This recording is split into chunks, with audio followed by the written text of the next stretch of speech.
never make a promise that I can't keep. But how do I go back if we're in too deep now? We're too deep now.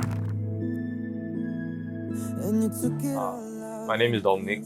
I am 25 years old this year. I am a business student in SMU, study business management. I major in entrepreneurship and arts and culture management, and I also run PARKA on. I guess it's like the main thing now. I think when I was younger, I made a lot of jazz fusion, not jazz, but like jazz fusion.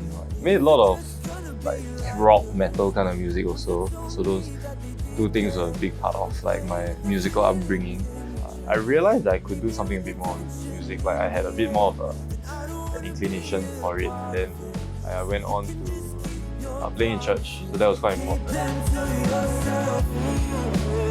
PARKA, the name came from the fact that like we wanted to create this community where artists don't have to be pressured by the world to like, oh, we need to find sustainable sources of income through music, or like I need to go and work a day job. I mean, there's really nothing wrong with that, but we wanted to give young artists a place where they can grow, where we help to support them through whatever available means we can.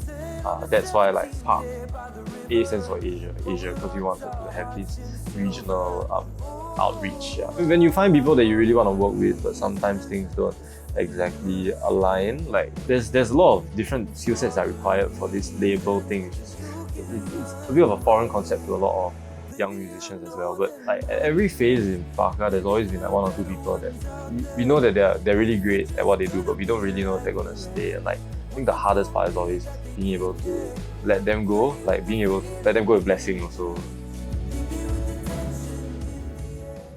Real quick, like in poly I studied music, right? And I didn't really get a very holistic worldview from there. I mean, because music, you just like every day go and practice and like make your stuff.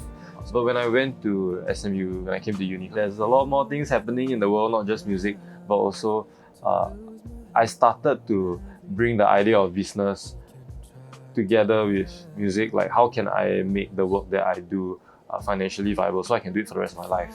I would have maybe 3 days of school, so Monday and Tuesday usually won't have school. Yeah, and then Wednesday, Thursday, Friday will have, or like, yeah, something like that. So Monday, Tuesday, I would spend the time doing music, like extended weekend. So Saturday, Sunday usually spend in church. Monday, Tuesday is like whole day just music. So I will put my work aside, which is not very good. Kids don't do that. But after that, on Wednesday, Thursday, and Friday, I would spend the time like doing my readings, if I bother to do my readings, and then go for classes, try to catch up on work, prepare for quizzes. Yeah, and then when I hit Friday evening, it's like reset, then just go back to music. I think because everything is so different, like you really need a different headspace.